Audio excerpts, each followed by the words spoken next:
حضرت ابو ذر غفاری رضی اللہ تعالیٰ عنہ، سبحان اللہ، اس حدیث کے راوی ہیں، وہ فرماتے ہیں میرے محبوب صلی اللہ علیہ وسلم نے ارشاد فرمایا الا ان مثل اہل بیتی فیکم مثل سفینۃ نوح من رکبها نجا ومن تخلف عنها ہلک۔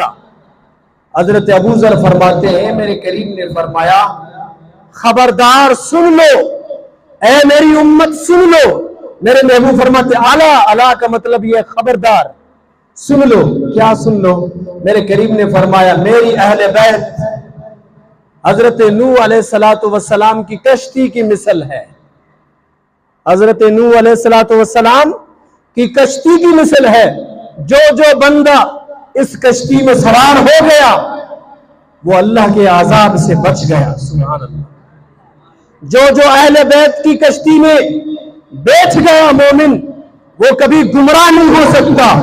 میرے پیارے بھائیو، میرے محبوب صلی اللہ علیہ وسلم نے ارشاد فرمایا، جن کے راوی ایک اور روایت بتا رہا ہوں، ایک یہ روایت اہل بیت کشتی ہے، لیکن آگے سنیں حضرت فاروق اعظم فرماتے ہیں میرے کریم نے فرمایا اصحابی کالنجوم بأیہم اقتدیتم اہتدیتم۔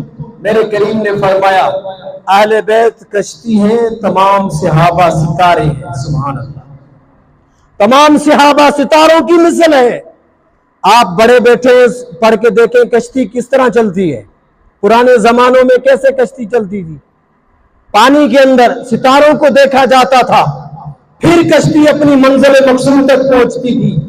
میرے پیارے بھائیو، میرے کریم نے فرمایا جو اہل بیت کی کشتی میں سوار ہوا، ستاروں کو چھوڑ دیا، وہ کشتی گمراہ ہو جاتی ہے، کبھی اپنی منزل مقصود تک وہ کشتی نہیں پہنچ سکتی۔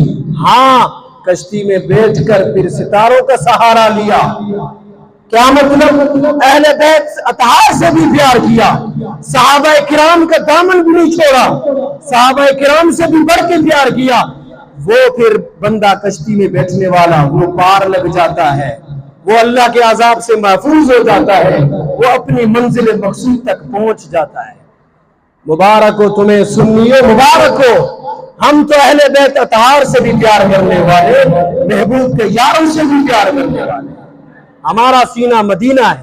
الحمدللہ اس بات پہ ہم خوش ہوتے ہیں کہ ہمارے سینے کے اندر غلاظت نہیں ہے، ہماری دل کے اندر حسد نہیں ہے، ہماری دل کے اندر بغض نہیں ہے۔